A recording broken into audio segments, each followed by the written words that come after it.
Hi guys, today I'm going to bottle my beer. I'm going to walk you through some of the steps, maybe give you a little advice about what I do when I bottle my beer, talk about the equipment that you might need, and your setup might be different than mine, but the concepts are the same. So you can tweak your process however you'd like. And while my priming sugar is cooling, I'll just kind of go over the equipment you might need. Obviously, get your bottling bucket. I use my bottling bucket also as my secondary fermenter, so I won't be doing any siphoning into another bucket today. But get it, put it up on a counter somewhere kind of high, because if you do have to siphon, or if you have a bottling wand like I do, you want to have enough space to be able to siphon the beer into the bottles so that you don't have to be sitting on the floor or trying to figure out a way to raise it after you're done adding the priming sugar. A couple of things you're going to need. You will need a bottle capper. You can get them on eBay, you can get them online, you can go to your local brewing store. This one was about $26. You can get them a little bit cheaper than that, but really there's no quicker way or easy way to do it. Yeah, you're just going to have to buy a capper of some kind. Also, some sanitizing equipment and cleansing equipment. You can use bleach. Bleach is fine. You have to rinse it really well. It could take a little bit longer, and the cleansing process and sanitizing process is already kind of tedious. So however you want to do it, bleach will save you a little bit of money in the end, but it's not very convenient. But don't skip the sanitizing process. There's no point in ruining your beer and not spend the 15 minutes just to make sure all your equipment's clean. I've got this PB W5 Star. That's the cleaner. That's kind of like what bleach would be. It makes sure everything's disinfected and it's good to go. And then this Star San, this stuff you can buy in bigger and bulk, and I just got a small one. But either way, this stuff's great. It sanitizes your equipment after it's been cleaned, so you clean it first. There's directions on the bottles and on the little container to show you and tell you how to use the equipment and the products here. But anyway, after you clean it, you rinse this one very well. This one needs to be rinsed just like you would bleach or any other kind of cleaner that you might use. And then this one does not have to be rinsed. So once you rinse it, you add this stuff. This stuff sanitizes, and then you don't have to. I know it leaves a foam, it leaves a little bit of a residue, but it's okay. It will not affect your beer, I promise. I've used it many times. It's great stuff. So anyway, it kind of adds a little bit of protein actually to the beer, just a minute amount. But either way, it's not going to affect your beer. But get some of this stuff. It really helps. Again, you have your bottling bucket. I recommend getting a chair. Make sure you sanitize everything. I sanitize everything that my hands touch, even though my hands aren't necessarily going in the beer. I sanitize anything that my hands are going to touch just to be safe. There's no point in just taking a risk. Just take the extra step. Put it all in a tub or a big bin or in your sink. I've got a large sink, so I use my sink. But anyway, sanitize everything. Make sure it's good so that you can bottle and don't have to worry about, is this going to be contaminated when I open up my brew. Last thing, you're going to need a racking cane or a big spoon. This thing's great. I don't remember how much it is, but just spring for it. That if you have a huge spoon, you can use a big spoon. Just make sure you sanitize it. And the bottling wand. This thing is great. I've bottled beer without it before. It just makes the process worse. This does it efficiently.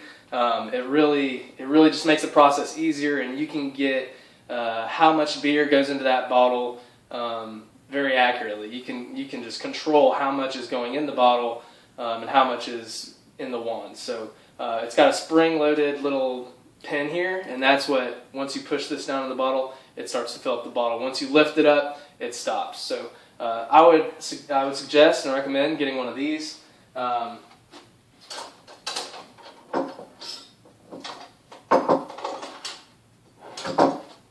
then a tube.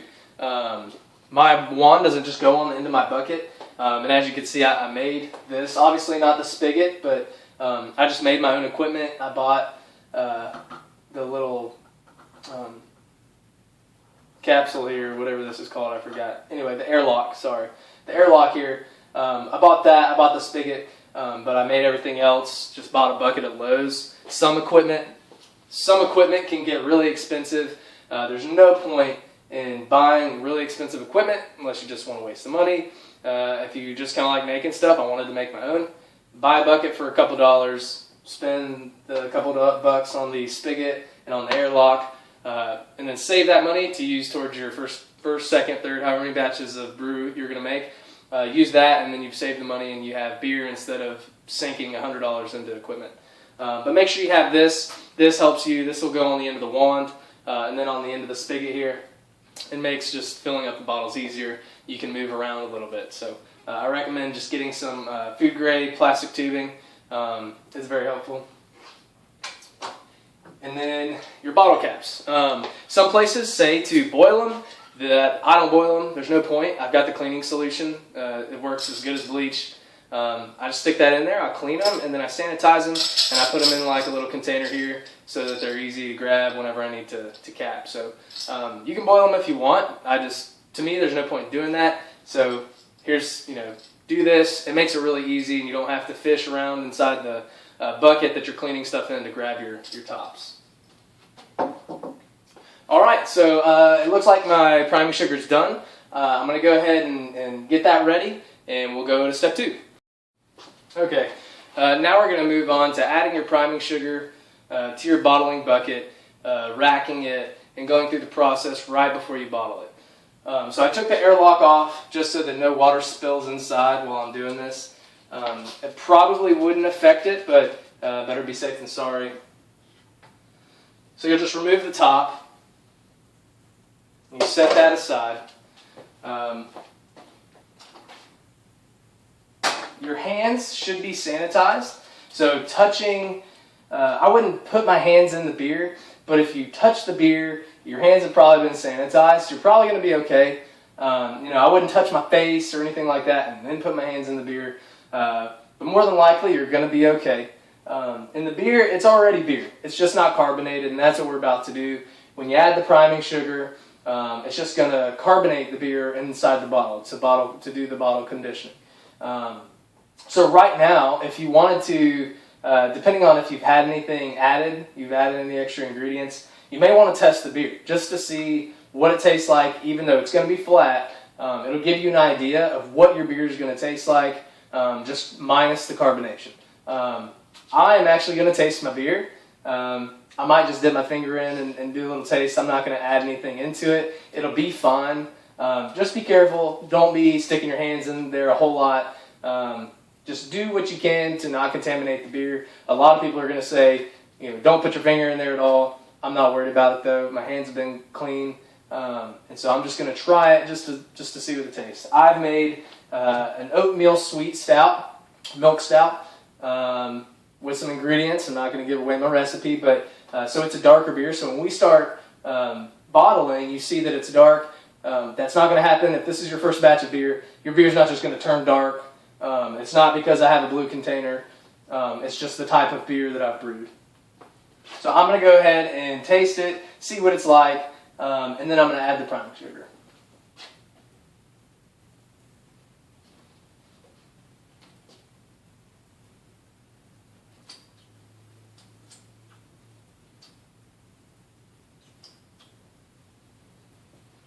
Pretty good. So now I'm just going to add the sugar. Try and do it gently. You don't want to hold it really high and drop it in. You just want to put it in there as close to it without touching the pot to the beer, and then use your racking cane to stir.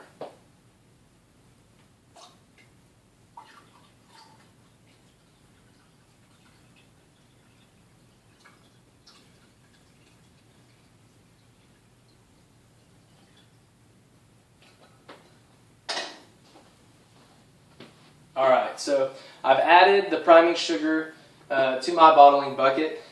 Even though this has been fermented twice, or put into a second fermenter, which is my bottling bucket, there could still be some sediment on the bottom. So when I rack this, I'm going to do my best not to stick it all the way down, but to just stir it gently, probably about right here. So probably about where the little valve is here.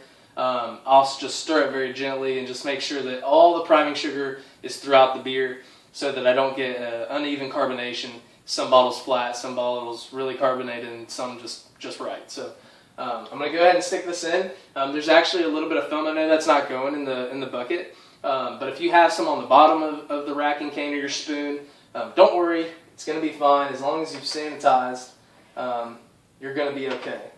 So make sure, just like when we pour the priming sugar in, you're not going to create a lot of oxygen. The point here is not to have that sound of you stirring the liquid.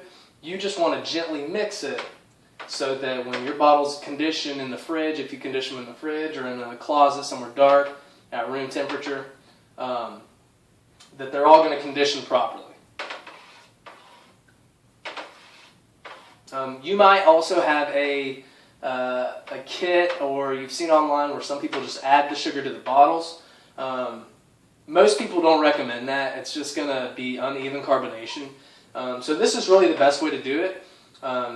Just adding your malt or your priming sugar to the batch right before bottling. It's just the best way to get it dispersed throughout the beer. And because I'm brewing a stout, I go online and I'll use a calculator to tell me how much to use, because I haven't memorized how much sugar, priming sugar, to add. And different sugars, corn sugar, malt, honey, they all take it's all a different amount. It's a different ratio. But I've used just regular table sugar, just the sugar cane, and I've used 5 tablespoons, which is 2.5 ounces. Of sugar for this beer.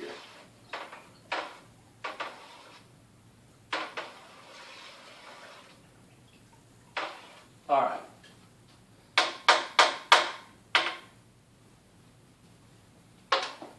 So that part's done. I just stirred it really well, and I've gotten everything ready to...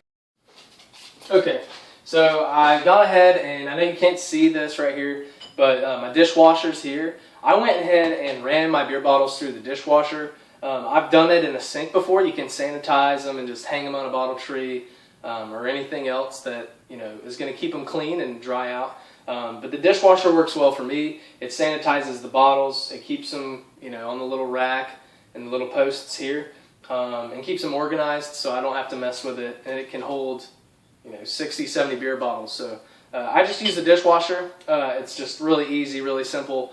And all I got to do is, use a bottle brush, clean them, put them in there, and then make sure that it's run without any rinse in there, without any dishwashing liquid. You just want the hot water in the bottles, and that's it. But it will sanitize. And if you're not comfortable with that, just use the other method, a traditional method of just putting it in the sink or something like that, and using a bottle brush and just cleaning them individually. Either way will work, but whatever you're most comfortable with. So I'm going to do the first one. I'll show you how to do a couple, and then I'll do the last part of the video, which is actually capping the beer. So I left the top off. It's fine like that. I went ahead and attached the tube. I don't know if you could see it, but attach the tube. Make sure the tube's really tight to the spigot, and then the bottling wand. If you're using a siphon, you might need help. It's not very easy to use a siphon and to fill the bottles by yourself. So go ahead and invest in one of these. It'll make the project easier. If not, make sure you have a friend or somebody help you, because siphoning and filling up bottles of beer is not easy. So I'm going to go ahead and show you how I do it and show you what happens. So the valve is off, and I'm just going to make sure, because sometimes that pin might get stuck. I'm going to stick it over here. I'm going to turn the valve on. Okay.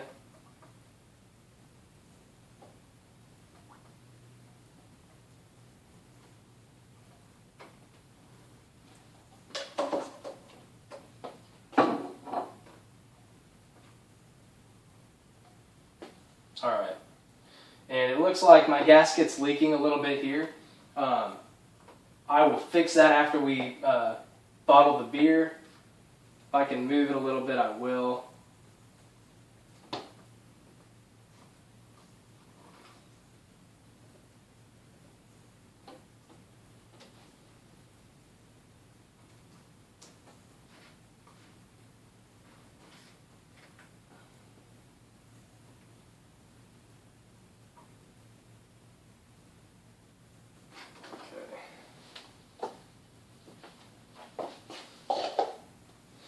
So it's leaking a little bit, not a big deal.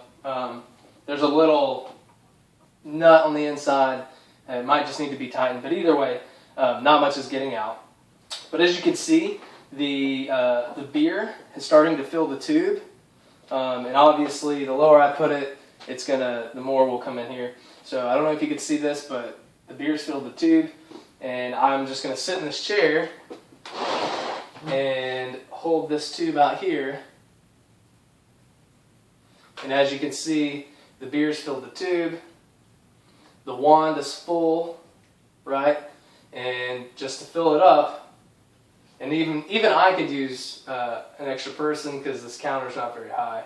But I'm going to fill this up and then just kind of show you how it works. I'm going to put this in the bottle, and it's all sanitized, so you're fine. It doesn't matter if it's touching. You don't have to try and figure out how you're going to make sure it doesn't touch. You just touch the bottom of the bottle, lower this, and it'll fill it. And so it's slowly filling, slowly filling. I don't know if you can see that on the camera, but in a second I will. And before you're done, leave about 1 to 2 inches. It doesn't matter if it's 1 or if it's 2, but leave about 1 to 2 inches in the bottom of the neck so that CO2 can build up and properly carbonate your beer.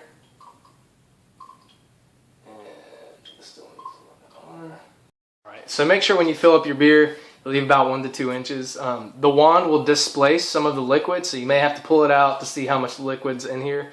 But I'm going to fill them up about like that, and then I'm going to cap them. So I'm going to go ahead and start filling them up and then show you how to cap them. Alright, so I got about 43, 44 bottles out of this batch. You might have somewhere around 50. I always try to make sure I have around 50 bottles, 50 12-ounce bottles, just in case. But yeah, there's only about 1 inch to 2 inches of space. That's fine to allow it to carbonate. But now we get to capping. Capping's easy. It's the most fun part because, in a couple weeks you're going to have a beer. 2 ways you can do it. You sit on top of the bottle and use the capper and just cap it. Or you can just sit it inside this because it's magnetic. Kind of make sure it's right in the center. It'll hold it for you, which is what I'm going to do. You can kind of just sit it there. Make sure you're using bottles that are pop-offs, not screw-ons. And you're going to use this and just clamp down on it. And you'll know you've done it right when it doesn't make a click, but you can feel it tighten on the bottle. It's going to grab the neck of the bottle and push down on the cap. Just make sure it's good. This will be like 180 degrees. It'll be totally perpendicular to the bottle. And you just lift back up. And you should check around the edges, make sure that it's tight. Okay, you don't have to flip it around. Just check around the edges, make sure it's tight. These work great, so it should be fine. And at the end of the whole process, you have got a bottle. And you can store it in your fridge if you're gonna cold store it, or you've added a lot of sugar, or you're gonna keep it somewhere room temperature. I'm actually gonna put it in a cooler inside of my closet, and it will stay about room temperature, maybe a little bit cooler, but it'll be a consistent temperature. And just in case if one did spill, it's gonna be inside a cooler, so it's not gonna get the carpet or the room dirty or wet. And my room's not gonna smell like beer. So. That's it. If you have any questions, just comment and I'll be able to answer them as soon as you comment.